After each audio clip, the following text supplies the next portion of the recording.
Project Origin is the sequel to the game Fear. It takes up about 30 minutes before the end of the previous game did, where you and your team are going in to pick up Genevieve Aristide. She's the president of Armacam Corporation, which is the corporation that's got all these Black Ops projects and all the nefarious goings-ons that set the stage for the first game. You're going in to get her, bring her into protective custody based on all the things that your operative in the first game was finding out as they were going through the game. When you get there, you find out that other guys are there trying to take her out. There's a big battle that takes place between them, who's going to get to her first. And in amongst that, the ending of the first game plays out with the big explosion that basically decimates the entire city and just throws everything into ruin. And then that kind of sets up the premise of where we go from there. And then you're left to pick up the pieces and figure out what's going on and ultimately try to stop Alma and the spread of her wrath.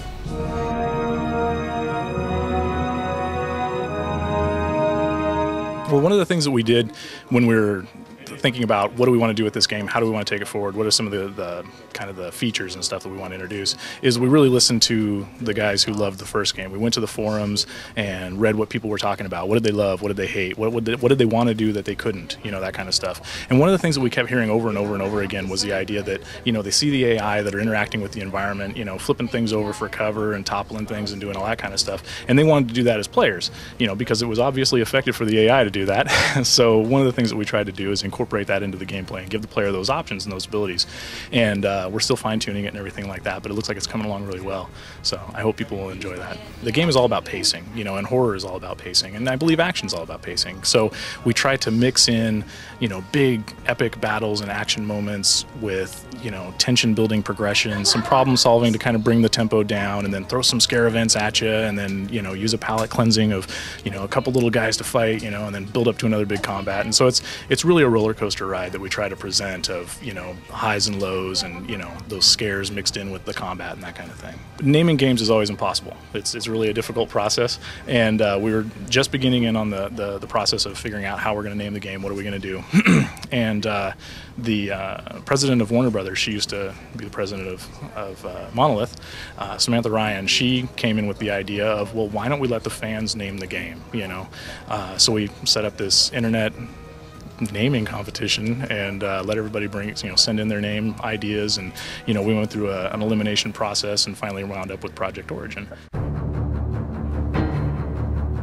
We're tuning the melee a little bit, but we're not. We played with a little bit early on in production the idea of taking a little bit more, adding some more depth to the melee combat. But we found that it was kind of pulling away from kind of the heart of the game. You know, it was kind of derailing it a little bit. So we went back to a more simplified model, and then just tried to tune that up so it felt very intuitive and very natural. So that's where we're at. It's basically kind of back to what it was in Fear, but we've tuned it up a little bit and made it feel a little more smooth and easier to execute. We don't have necessarily, you know, traditional vehicles in the game, but one of the things that we always wanted to do, and this is a pet project of mine, not a pet project of mine, was the mech suit. You know, in the first game we had the armor suits, the powered armor suits, and those were pretty cool. And everybody, and once again, going back to kind of what are the fans asking for, you know, I want to get one of those, you know, kind of thing. So we added that to the game. You know, we went up with kind of the next gen, bigger model of this thing, and it's kind of like a mech suit tank.